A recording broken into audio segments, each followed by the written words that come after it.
শঙ্করদা নামের জয়গান করল। সুতরাং ঠাকুর বলছেন নাম করো আর মনন করো ইষ্টের যত গুণাবলী। কি নাম করবে, কি মনন করবে? ইষ্টের যত গুণাবলী। ভাবে কাজে মকস করো জ্ঞানে গুণে হবে বলি। তাহলে প্রত্যেকটা মানুষকে জ্ঞানবান এবং গুণবান করার জন্য ঠাকুরের যে প্রয়াস, সেটা কিন্তু লুকিয়ে আছে নাম সাধনার মধ্য দিয়ে। তাহলে প্রত্যেকটা মানুষকে ঠাকুর চান জ্ঞানী দেখতে, প্রত্যেকটা মানুষকে ঠাকুর চান গুণময় করে তুলতে। এই যে গুণের যে জাগরণ প্রত্যেকটা মানুষের ভেতরে, তার মধ্যে যে সম্ভাবনা, সেই সম্ভাবনার যে জাগরণ, বিস্তরণ, প্রগতি পুরুষোত্তম ঠাকুর অনুকূল চন্দ্র চাইছেন। এবং সেই চাটা কিসের মধ্য দিয়ে? নাম একটা থেরাপি, এই থেরাপির মধ্য দিয়ে। আমরা অনেকেই ঠাকুরের কাছে এসেছি, কিন্তু ঠাকুরের যে দীক্ষা অনুশাসন একটা থেরাপি, এটা কিন্তু থেরাপিটিক্স, মূল থেরাপি। দেখবেন ভগবান যখন যুগে যুগে আবির্ভাব হয়, তাদের কিন্তু ধর্ম নিয়েই কাজ কারবার, অনেক কিছুই তারা করতে পারতেন। ঠাকুর ডাক্তারি করে বহু লোককে সুস্থ রাখতে পারতেন, অনেককে ভালো করে তুলতে পারতেন, অনেক অনেক অজস্র মানুষকে। ঠাকুর রামকৃষ্ণদেব তার সিদ্ধায়ের মধ্য দিয়ে অনেক কিছু করতে পারতেন। অনেকে ঠাকুরের কাছে রোগ সারাবার জন্য আসতো ঠাকুর শ্রীরামকৃষ্ণের কাছে। ঠাকুর বলতো ওদেরকে বল কবিরাজের কাছে যেতে। অর্থাৎ মানুষ তার প্রয়োজন অনুযায়ী ব্যবহার করে, প্রবৃত্তি অনুযায়ী কিন্তু সে আসে ভগবানের কাছে তার চাহিদা কতগুলো প্রয়োজন নিয়ে। ঠাকুর কিন্তু সেরকম মানুষ চাইতেন না।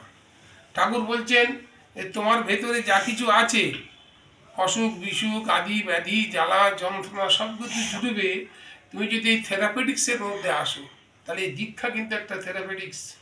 দীক্ষা নিচ্ছে অথচ কিছু হচ্ছে না, তার মানে এই দীক্ষা থেরাপি তার মধ্যে কাজ করছে না।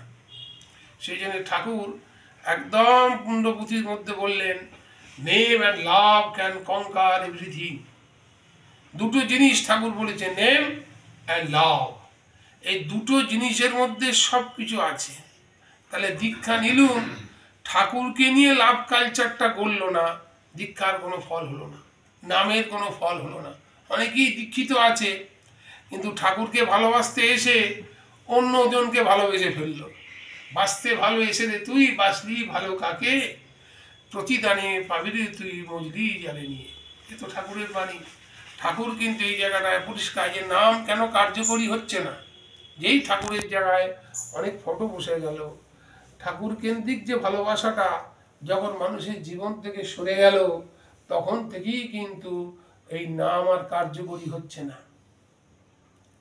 ঠাকুর ভারী সুন্দর ভাষায় কি বলছেন, এই নামের মধ্য দিয়ে জ্ঞান এবং গুণের জাগরণ হয়। মানুষের ভেতরে কতগুলো গুণ থাকে, সেগুলো সুপ্ত হয়ে থাকে। ঠাকুর বলছিলেন গুণকে ইংরেজিতে বলেছেন ট্রেটস। ঠাকুর ইংরেজি বানিয়ে আছে traits that trait is that biggest part. তাহলে মানুষ জন্মায় কি নিয়ে? ঠাকুর বলছেন মানুষ জন্মায় না, কতগুলো গুণ নিয়ে মানুষ জন্মাচ্ছে। Traits that trait is that biggest, trait is মানে সম্পদ, দ্যাট বিগেস্ট বার্থ, যেটা জন্ম নেয়। তাহলে যে গুণগুলো কিন্তু জন্মায়, এই গুণের যে প্রকাশ, গুণের যে গুণকে যে প্রগতি পরায়ণ করে তোলা, মানুষের প্রতি জ্ঞানের জাগরণ, এই জন্যে কিন্তু ভগবানের আবির্ভাব হয়। প্রত্যেকটা মানুষ যাতে জ্ঞানী গুণে হবে, এটা কিসের মধ্য দিয়ে? এই নাম সাধনার মধ্য দিয়ে। তাই ঠাকুর এখানে সত্যানুসরণে বলছেন নামে মানুষকে তীক্ষ্ণ করে। তাহলে যত মানুষ নাম করে তত কি হয়? তার কিননেসটা বাড়ে, সেন্সিটিভনেসটা বাড়ে। অর্থাৎ মানুষের নাম কখন কার্যকরী হয় না? ঠাকুর বলছেন গুরুতে যদি লাভ না থাকে, গুরুতে যদি ভালোবাসা না থাকে, তাহলে কিন্তু নাম তোমার জীবনে কার্যকরী হবে না। এই গুরুতে ভালোবাসাটা হচ্ছে, ঠাকুর বলছে 3 রকমের ভালোবাসা আছে। এই ভালোবাসা কিরকম? ঠাকুরের দর্শন শেখাচ্ছে, দেখ আমাকে মানুষ 3 ধরনের ভালোবাসে। এই ভালোবাসার 3টে রকম। একটা হচ্ছে প্যাশনেট লাভ, প্রবৃত্তিপরায়ণ ভালোবাসা। কীরকম? হাউজার ম্যান একদিন জিজ্ঞাসা করছেন ঠাকুরকে, ঠাকুর এই প্যাশনেট লাভ বলতে আমরা কি বুঝবো? ঠাকুর বলতে suppose I love you for a pen, তোমাকে ভালোবাসি একটা পেনের জন্য। যখন পেন পাবে না ভালোবাসা ছুটে যাবে। তাহলে কি হলো, এই যে কন্ডিশনাল লাভ, আত্মেন্দ্রিয় প্রীতি ইচ্ছা বলি তারে কাম, কৃষ্ণেন্দ্রিয় প্রীতি ইচ্ছা ধরে প্রেম নাম, এই যে মহাপ্রভুর কথা, এই যে প্যাশনের লাভ। দ্বিতীয়ত ঠাকুর একটা ভালোবাসার কথা বললেন, প্যাশন কম্প্রোমাইজিং লাভ। যতটুকু মিলল, যতটুকু পারলাম না। এই কম্প্রোমাইজিং যে লাভ, এটা হচ্ছে দ্বিতীয় প্রকার ভালোবাসা। আর তৃতীয় হচ্ছে কি, প্যাশন পারভেডিং লাভ বা অ্যাটাচমেন্ট, সব কিছু ছাপিয়ে গুরুর প্রতি টান। এই প্যাশন পারভেডিং লাভ যতক্ষণ না সেট করছে গুরুতে, ততক্ষণ কিন্তু দীক্ষা কার্যকরী হচ্ছে না। দীক্ষা নিলাম, দীক্ষা will not effective, truly effective to him. তাহলে দীক্ষা কি করে হয়, কোথা থেকে বলছি, ঠাকুরের কি বাণী? ঠাকুর বলছেন ইষ্টে নিষ্ঠা নিবেশ হলে অবরুদ্ধ সৌরথ হয়। বাইবেলে আছে ইউনাক ফর লর্ড, ভগবানের জন্য নপুংসক হওয়া। তাহলে গুরুতে যদি নিষ্ঠা হয় তাহলে কি হয়? ঠাকুর বলছেন যে অবরুদ্ধ সুরত, আমার টান গুরুতে মাথা পড়ে যায়। অবরুদ্ধ সুরত কিন্তু দক্ষ দীপ্ত গতি লয়। তখন কিন্তু মানুষের গতি রানের মধ্যে, রান অফ লাইফের মধ্যে দক্ষতা আসে। দক্ষ দীপ্ত গতি হলে ধিটি জাগে তেমন তর মেধা জাগে। দক্ষ দিয়ে তেমন চলনায় হয় সে তেমনি ধর, ঠাকুরের বাণী। তাহলে যতক্ষণ না পর্যন্ত গুরুতে আমার ভালোবাসা রাইটলি সেট না করছে, ততক্ষণ দীক্ষা will not effective to him. কত বড় কথা ঠাকুর অনুকূল চন্দ্র শোনালেন। তাই ঠাকুরকে একবার জিজ্ঞাসা করলো, ঠাকুর আপনি যে মানুষের কথা বলেন, সেই মানুষের কি লক্ষণ থাকবে? ঠাকুর বললেন, আমি চাই শুদ্ধাত্মা, পুণ্যপতিতে প্রথম বলেছেন। শব্দ আপনি বললেন মানুষ আপন টাকা পাওয়া, যত পারিস মানুষ ধর। ঠাকুর বললেন, আমি দেখছি সেই মানুষের মধ্যে সেই যে বায়োলজিক্যাল স্ট্যান্ডার্ড হবে, তার যে সুপিরিয়রিটি হবে, তার 8টা লক্ষণ থাকবে। ঠাকুর আলোচনা প্রসঙ্গে 15 খণ্ডে এটি লিখিত আছে। কি? ঠাকুর বলছেন অ্যাডমিরেশন ফর সুপিরিয়ার, শ্রেয়ের প্রতি অনুরাগ থাকবে। তাহলে শ্রেয়ের প্রতি যদি অনুরাগ না থাকে, তাহলে সেটা মানুষ নয়। তাহলে মানুষের খাকতি, মানুষ হিসেবে হিউম্যান ফর্মে আছে, কিন্তু সত্যিকারের যে মানুষ, যাকে ঠাকুর শ্রীরামকৃষ্ণ বলেছেন, মনুষ্য চেতনা সম্পন্ন নয়। অ্যাডমাইরেশন ফর সুপিরিয়ার যদি না থাকে, তাহলে তার মধ্যে কিন্তু মনুষ্যত্বের জাগরণ হলো না। এটা কোনো ট্যাবলেট খাইয়ে হবে না, এটা কোনো ওষুধ খাইয়ে হবে না, এটা কোনো থেরাপি করে হবে না। হবে কি, একমাত্র যদি সম্ভব হয় দীক্ষা থেরাপির মধ্য দিয়ে সম্ভব, গুরুর প্রতি অনুরাগ। তাহলে অ্যাডমাইরেশন ফর সুপিরিয়ার। আপনি কোনো ট্যাবলেট খেয়ে কি অনুরাগ গজানো যায়? হবে না। এই যে তারপরে কি আছে, দ্বিতীয় হচ্ছে উইল পাওয়ার। ঠাকুর বলে উইল পাওয়ার। তারপরে কি আছে, অ্যাডিয়ারেন্স। তারপরে কি আছে, টেন্ডেন্সি টুয়ার্ডস ইউনিটি। তারপরে ঠাকুর বলছেন সিম্প্যাথি। তারপরে পাওয়ার অফ অবজারভেশন। তারপরে কসাস ইনকুইজিটিভনেস। তারপর বলে ইন্টেলিজেন্স। এই যে কত গভীরতর তত্ত্ব ঠাকুর খাড়া করেছেন, এই 8টা লক্ষণ ঠাকুর বললেন থাকবে।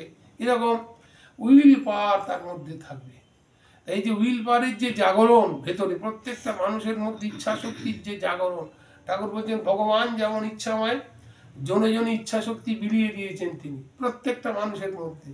সেই ইচ্ছা শক্তি নিয়ে সে ভগবানকে ভালোবাসতেও পারে, নাও পারে, সেই ইচ্ছা তার মধ্যে আছে। বাইবেলেও আছে, ভগবান বলছেন, যিশু, god created man after his own image. প্রত্যেকটা মানুষের মধ্যে ইচ্ছা শক্তি আছে। ঠাকুর বলছিলেন কি সুন্দর ভাষায়, যে ইচ্ছা শক্তি তারে দিয়ে তুই কেন বল চললি না। তাহলে ভগবানের দোষ দিলি তুই, কিন্তু তুই বুঝলি না। ইচ্ছা শক্তি তারে দিয়ে তুই কেন বল চললি না। ঠাকুর ভারী সুন্দর ভাষায় বলছে, ইচ্ছা শক্তি তাকে নিবেদন করতে হবে। তাহলে এই যে ভগবানকে ইচ্ছা শক্তি যে নিবেদন করা, উইল যদি নিবেদন করা, ঈশ্বরেরই দোষ দিলি তুই, মতিচ্ছন্ন বুঝলি না। ইচ্ছা শক্তি তারে দিয়ে তুই কেন বল চললি না। এই উইল পাওয়ারটা নষ্ট করে দেয়। কি নষ্ট করে দেয়? আমাদের অনুরাগ। অনুরাগ যদি বেখাটি জায়গায় পড়ে, তাহলে কিন্তু মানুষের কি হবে, ইচ্ছা শক্তি নষ্ট করবে। তার কিন্তু ওষুধ আছে, হোমিওপ্যাথিতে আছে, অরাম মেটালিগাম, সিফিলিনাম, এগুলো হচ্ছে তার ওষুধ। ইচ্ছা শক্তি, বাঁচতে ইচ্ছা করছে না, সিফিলিনাম তার ভেতরে এমন কিছু অ্যাটাচমেন্ট তার মধ্যে এসেছে, এমন কিছু ভালোবাসা তার মধ্যে গজিয়েছে, যে ভালোবাসার মধ্য দিয়ে তার ভেতরে কি হয়েছে, ওরকম একটা মানে ধাক্কা খেয়ে আঘাত খেয়ে জীবনের প্রতি বিতৃষ্ণা এসে গেছে, তখন তার একমাত্র ওষুধ, কতগুলো ওষুধ আছে, সিফিলিনাম, অরাম মেটালিকাম, সোনা থেকে তৈরি হয় এটা। আবার রবি হচ্ছে সোনার কারক, রবি হচ্ছে আত্মার কারক। জ্যোতিষী যদি দেখি তাহলে দেখা যাচ্ছে ওই গোড়াতে ধাক্কা হয় উইল পাওয়ার, এইখান থেকে ওষুধ আছে। উইল পাওয়ারের যদি কোনোভাবে তার নষ্ট হয়, ইচ্ছা শক্তি যদি তার কোনোভাবে নষ্ট হয়ে যায়, দুর্বল হয়ে যায়, বিকৃত ইচ্ছা পরায়ণ হয়, এই দেখবেন যত রকম কুকর্ম অপকর্ম যারা করে, ভয়ঙ্কর ভয়ঙ্কর কাজ যারা করে, তারা কি হয়, যত রকম খুন জখম সব সিফিলিটিক মাইন্ড। তাহলে এই যে সিফিলিনাম ছাড়া কিন্তু দুর্ঘটনা, আত্মহত্যা, মার ধর, অশান্তি, উত্তেজনা প্রত্যেক তৈরি হচ্ছে অনুরাগ বিহীনতার জন্য। যে অনুরাগটা তার মধ্যে ম্যানিফেস্টেড হয়েছে স্বামী স্ত্রীর ভালোবাসার মধ্য দিয়ে, তো সেই আকুতির মধ্য দিয়েও তো সেই টানটা ম্যানিফেস্টেড হয়। ঠাকুর বলছিলেন ভারী সুন্দর ভাষায়, sperm is impregnated with life is stamen in the genivids in the impetus of life। তাহলে যে ইম্পেটাসটা পেলো ওই যে জেনিভিডসের মধ্যে, সেইটাই তো মানুষের জীবন গঠন করলো। তাহলে এই যে আকুতি, আকুতি যদি ভুল জায়গায় পড়ে তাহলে কিন্তু মানুষের ভয়ঙ্কর ক্ষতি হয়ে যেতে পারে।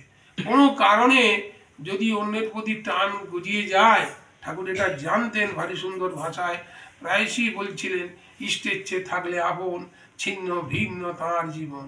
তাই এই লাভ কালচারটা যদি ঠিক সঠিকভাবে গ্রহণ করা যায় তাহলে কিন্তু ভয়ঙ্কর।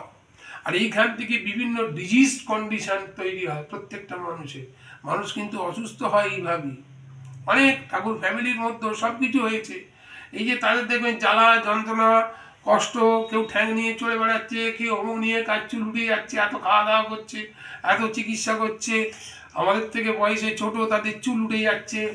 তাহলে এই যে ব্যাপারগুলো হচ্ছে কি ডিজিজ কন্ডিশন, শিকার হয়ে পড়ছে, তার ওষুধ আছে, কিন্তু অ্যাডমাইরেশন ফর সুপিরিয়র জাগাবার কিন্তু কোনো ওষুধ নেই।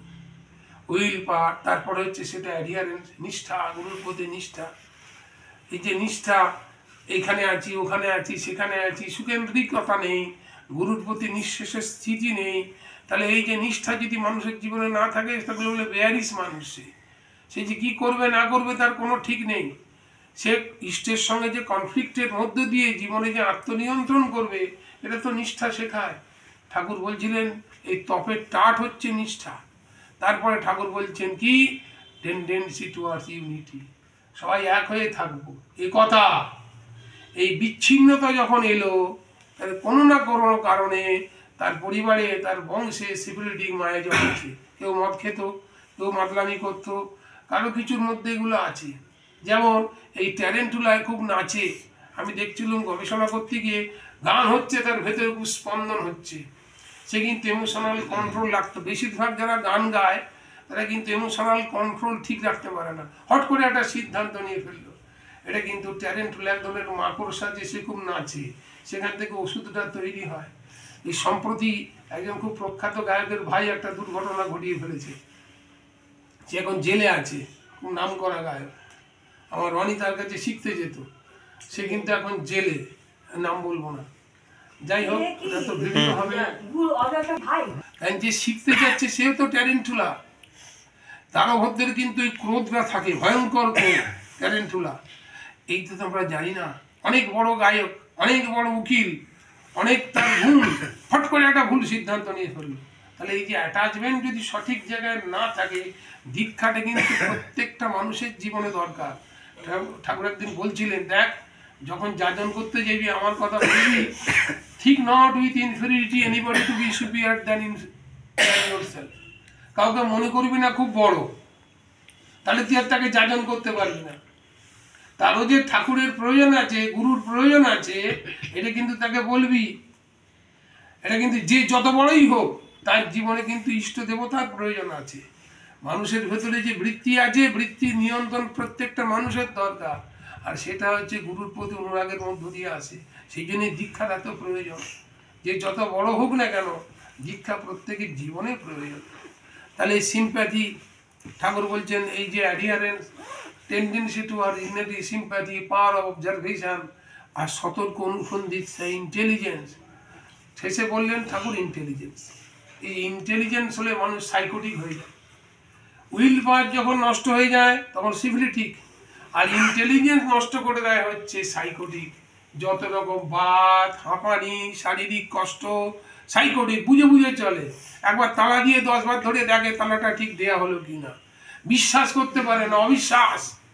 কাউকে যে বিশ্বাস করবে, বিশ্বাস করতে পারে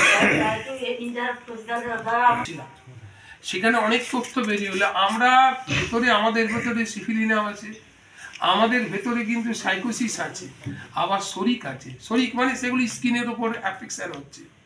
সাইকোসিস মানে হচ্ছে বাত, হাঁপানি, কষ্ট, যত রকম গ্রোথ, টিউমার থেকে শুরু করে সব সাইকোসিসের লক্ষণ। ইভেন ক্যান্সার পর্যন্ত সাইকোসিস।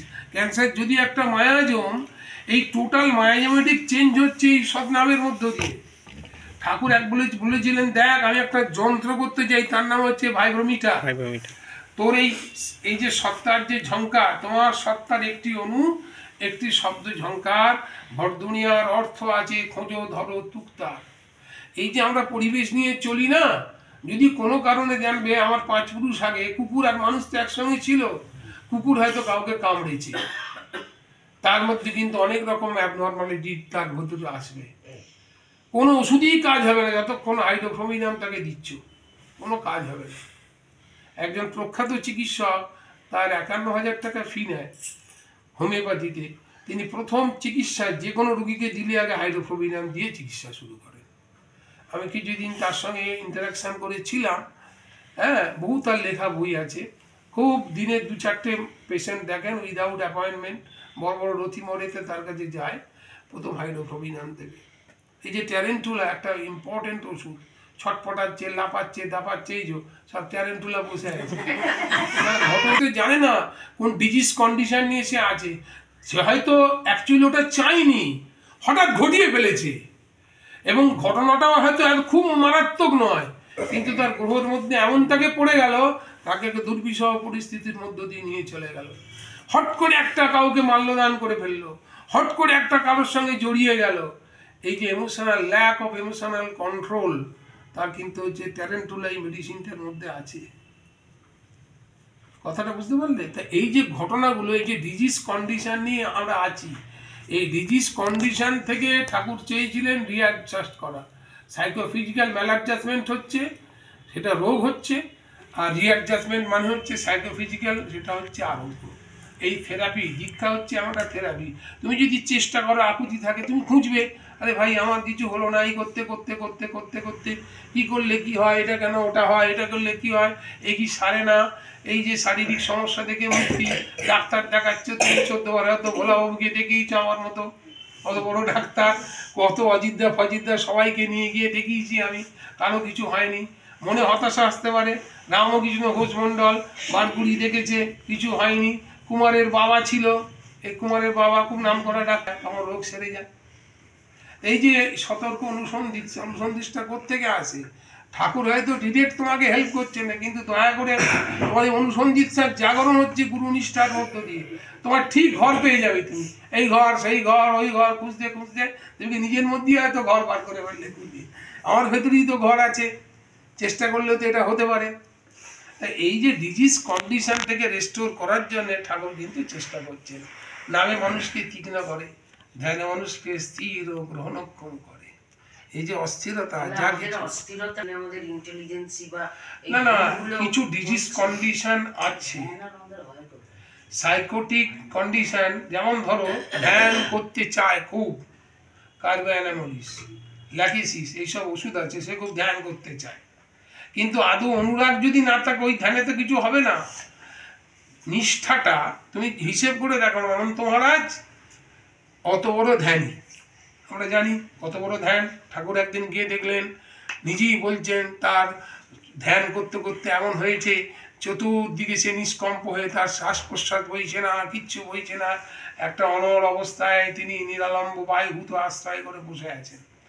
এমন তোর যে ধ্যানী, এটা কি সঠিক কন্ডিশন? হয়তো অনেক লোক টোক দেখেছেন, কিন্তু সেই মানুষ যখন ডিসপেন্সারি থেকে ফিরছে, ফেরার সময় হঠাৎ ঠাকুর কাঁচো উঁচু করে বললেন, অন্ত আমাকে 5টা টাকা দিবি? পরীক্ষা কিরম দেন, অনন্ত আমাকে 5টা টাকা দিবি। অনন্ত মহারাজের কাছে 5 টাকাই আছে, তিনি কিন্তু ঠাকুরকে দিতে পারলেন না। এই যে থাকলে কিন্তু তার কারণ সেই 5 টাকা নিয়ে তার স্ত্রীকে চিকিৎসা করানোর জন্য যাবো, এটি তার সম্ভব। স্ত্রী অসুস্থ, সেই স্ত্রীকে চিকিৎসা করাতে তিনি যাবেন। কিরণদা গল্প করতেন, যদি 5টা টাকা একবার দিয়ে দেয় তাহলে কিন্তু ওর গ্রহচক্র ঠিক, 5টা টাকা যদি দিয়ে দেয় তাহলে কিন্তু স্ত্রী বেঁচে যায়। ঠাকুর কাঁচুমাচু হয়ে চাইছেন, ঠাকুর কাঁচুমাচু হয়ে চাইছেন অন্ত আমাকে 5টা টাকা দিবি, একদম সেই আকুতি সহকারে বিনীতভাবে ঠাকুর চাইছেন, বন্ধু তো। কিন্তু অনন্ত মহারাজ টাকাটা দিতে পারলেন না। এই যে শূন্য করিয়া রাখতর ভাসি বাজাবার যিনি, দিলাম যা ভিখারিরে স্বর্ণ হয়ে ফুলে ফুলে, তখন শুধু না পার প্রলোভনে করলে হবে না, কিন্তু ঠাকুর চাইছেন তো ডিরেক্ট। যদি গুরুর প্রতি অনুরাগ থাকতো, ধ্যান তো অনেক বড় তার অ্যাচিভমেন্ট দেখানো হলো, অনেক বড় বড় অ্যাচিভমেন্ট দেখানো, অনেক বড় বড় লেখকের নাম আমরা বই পড়ি ফুটনোটে, তারা কিন্তু যে ঠাকুরকে খুব ভালোবেসেছিল তা কিন্তু নয়। তাদের জীবনের যদি ঘটনাগুলো দেখা যায়, তারা যে ঠাকুর প্রেমী ছিলেন তা কিন্তু তারা ডিজিজ কন্ডিশন নিয়ে ঠাকুরের কাছে ছিল। কিন্তু কেউ তো বলেননি যে আমার শরীরটা সুস্থ হবে কি করে। একবার দেবীপ্রসাদ মুখোপাধ্যায় লিখতে লিখতে আমাকে বলছেন, এটা বই লেখা নেই কোনো জায়গায়, আর ভীষণ পেটের যন্ত্রণা হতো। বাবারও ছিল হেম মুখার্জি, অসম্ভব যন্ত্রণা হতো। উনি যন্ত্রণা হয়ে হয়ে মাঝে মাঝে কিন্তু উনি কি হতেন, একদম অজ্ঞান মতো হয়ে যেতেন লিখতে লিখতে, এত ভয়ঙ্কর যন্ত্রণা। সব কিছু হয়, একদিন ঠাকুরের কাছে একদম ধরলেন যে ঠাকুর করুণা করে আপনি বলুন যে আমি কি করে সুস্থ হব। ঠাকুর বিশুদাকে দায়িত্ব দিলেন, এই বিশুদা দেবীদা সব পাশে বসে ঘটনাগুলো শোনা। ঠাকুর বিশুদাকে দায়িত্ব দিলেন যে চিকিৎসা করানোর জন্য। বিশুদা তো নানা রকম ঘাটছেন, ঘেটে ঘেটে ঘেটে ঘেটে অজস্র সিমটম, কোন ওষুধটা ম্যাচ করবে, অনেক দেখে দেখে দেখে দেখে বিশুদা আবার ঠাকুরের, আপনি তো দায়িত্ব দিলেন দেবীকে সুস্থ করার, নিয়ে ডাক্তার মানুষ কি করি। তখন ঠাকুর বললেন দেখ, পড়ে পড়ে দেখ স্টেনাম মেটালিকাম চ্যাপ্টারটা খোঁজ। এটা কিন্তু কোনো বইতে দেবীদাও লিখতে ভুলে গেছে, কোনো বই লেখা নেই, আমার প্রত্যক্ষ শোনা। আমি দেবীদাকে জিজ্ঞাসা করেছেন, দেবীদা কোন ওষুধটা ঠাকুর আপনাকে দিলেন সিলেকশন করে। স্টেনাম মেটালিকাম কিন্তু ওই যন্ত্রণাটা আছে, টিউবারকুলার আর মাইজনের ওষুধ হয়তো ছিল কোনো এসেতে। ঠাকুর চেয়েছেন কি, ঠাকুর চেয়েছেন টিউবারকুলার স্টেটে নিয়ে আসতে। টিউবারকুলার স্টেটের একজন ডাক্তার বলছেন হলে যার বাড়িতে টিউবারকুলোসিস হয়েছে তারা কিন্তু জান দিয়ে দেবে কারোর জন্য, তারা কিন্তু বেইমানি করবে না। সিফিলিনাম হলেই আজকে এলো আবার কালকে চলে যাবে, আজকে আলো ঘুরে ঘাড়ে সব দেখে খুব সম্পর্ক তৈরি হলো, সে কিন্তু আমার অন্য জায়গায়। সিফিলিনাম চেঞ্জ করে, খুব পরিবর্তনশীলতা ভালোবাসে, তার মায়াজমটা এরকম হয়ে আছে, সে আজ এখানে কালকে সেখানে, পরশুদিন ওখানে, তারপরের দিন ওখানে, এই করে করে করে করে ঘুরে বেড়ায়। এই ডোমিনেন্স যখন হয় তখন মানুষ অসুস্থ হয়ে যায়। সেই জন্যই ঠাকুর অন্য কোনো প্যাথির চর্চা করেননি, ঠাকুর কিন্তু পিওর হোমিওপ্যাথির চর্চা করেছেন। আর কি করেছেন, যতদিন তিনি সুস্থ ছিলেন, পরে কিন্তু যারা ঘনিষ্ঠ, কখনো কিশোরী থাকে, কখনো অনন্ত মহারাজকে, দেহঘরে বিশুদাকে, প্রত্যেককে দায়িত্ব দিয়েছেন, দেখিস যার যে থেরাপিউটিক্স। আবার এমন হয়েছে, এমন কিছু ওষুধ আছে অ্যালোপ্যাথি, যার মানসিক কন্ডিশনে যারা হোমিওপ্যাথি পছন্দ করবে না, তারও একটা, এটা একটা ডিজিজ।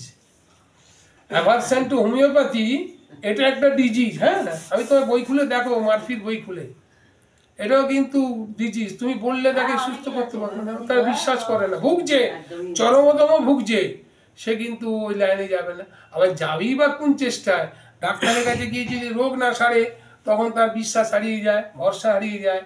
টিউবারকুলার আর মাইজম কি হয়, তারা আশাবাদী, খুব হোপফুল।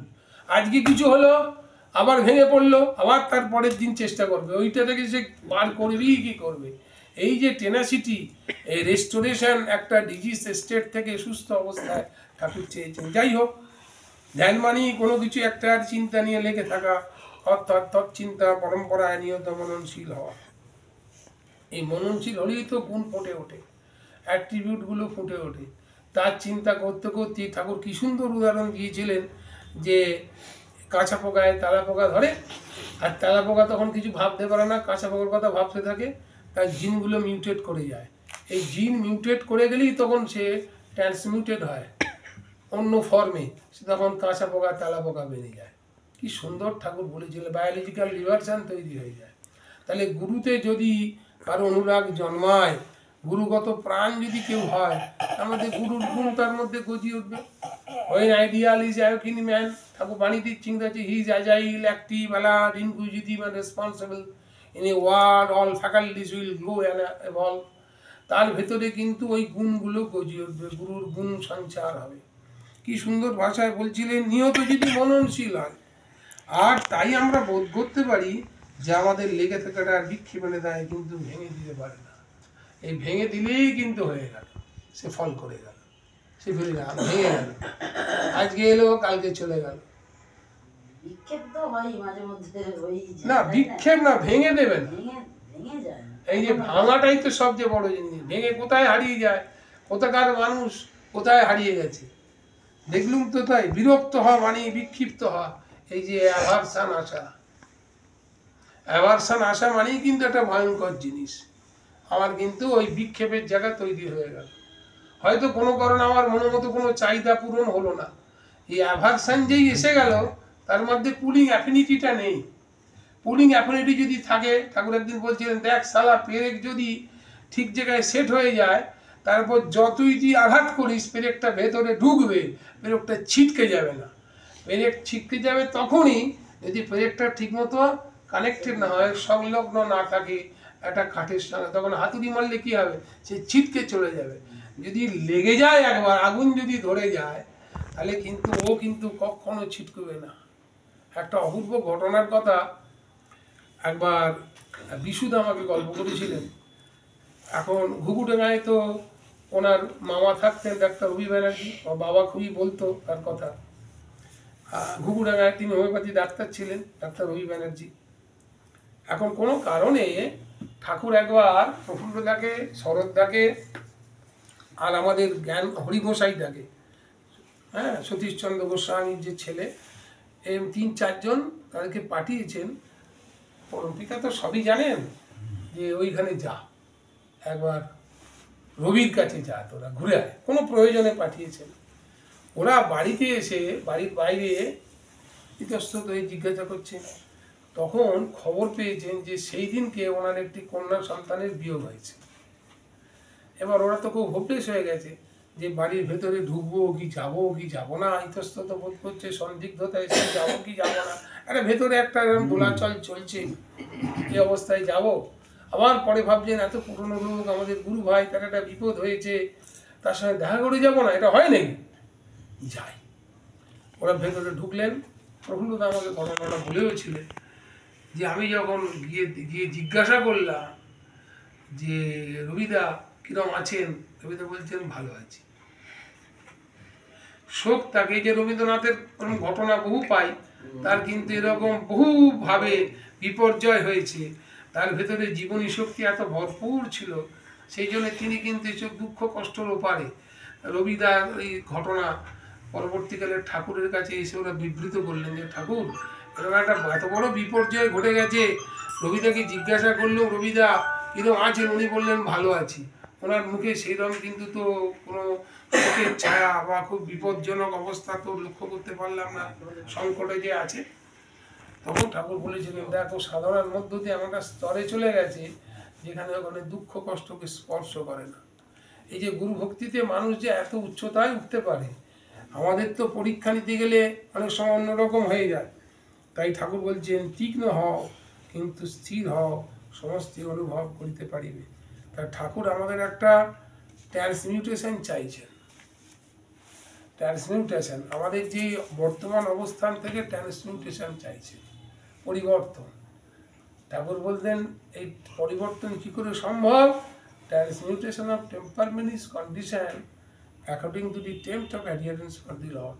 গুরুর প্রতি অনুরাগ, টেম্পট, এই গুরুর প্রতি ভালোবাসার মধ্য দিয়ে এই ট্রান্সমিউটেশন সম্ভব, এছাড়া আর কোনোভাবে সম্ভব নয়। গ্রহ বিপর্যয় বলো, ব্যাধি বলো, আদি বলো, সে ঠিক রাস্তা পাবে, তার তো ভেতরে সেই তীব্রতাটা আছে। আমাকে সুস্থ হতে হবে, আমাকে ভালো থাকতে হবে, আমাকে আনন্দে থাকতে হবে। এই যে তার যে চেষ্টা, সে কিন্তু ল্যালামার্কা হয়ে যাবে না। ল্যালামার্কা হলে খুব মুশকিল। সে পড়ে শুয়ে শুয়ে হয়তো ভাবছে, অনেক কিছু চিন্তা করছে। সক্রিয় যে চেষ্টা, তার যে অ্যাক্টিভ এফার্ট, পুরুষাকারের যে জাগরণ, তাকে ঠিক জায়গায় পৌঁছে দেবে। সেই জন্যই ঠাকুর বারবার বলতেন, name and love can কনকার everything. নাম ধ্যানটা খুব ভালো করে করতে হবে। আর গুরুর প্রতি অনুরাগ, তোমাদের তো, আমাদের এখানে যারা আছি তাদের তো বিক্ষেপের কোনো প্রশ্নই আসছে না, কিন্তু মাত্রাটা একটু বাড়াতে হবে, এই হচ্ছে ব্যাপার। আর যে ডিজিজ কন্ডিশন যেগুলো আছে, সেগুলো থেকে মুক্ত হতে হবে, এটাই কিন্তু ঘটনা। নাহলে কিন্তু খুব মুশকিল, ভোগান্তি কিন্তু আছে। আজ ঠাকুর বারবার বলেছিলেন যে প্রত্যেক জনে জনে জনে জনে, বাড়িতে বাড়িতে, কারণ আয়ুর্বেদিক ওষুধ তুমি পাবে না, সবই তো ভেজাল। এখন তো সব পেটেন্ট হয়ে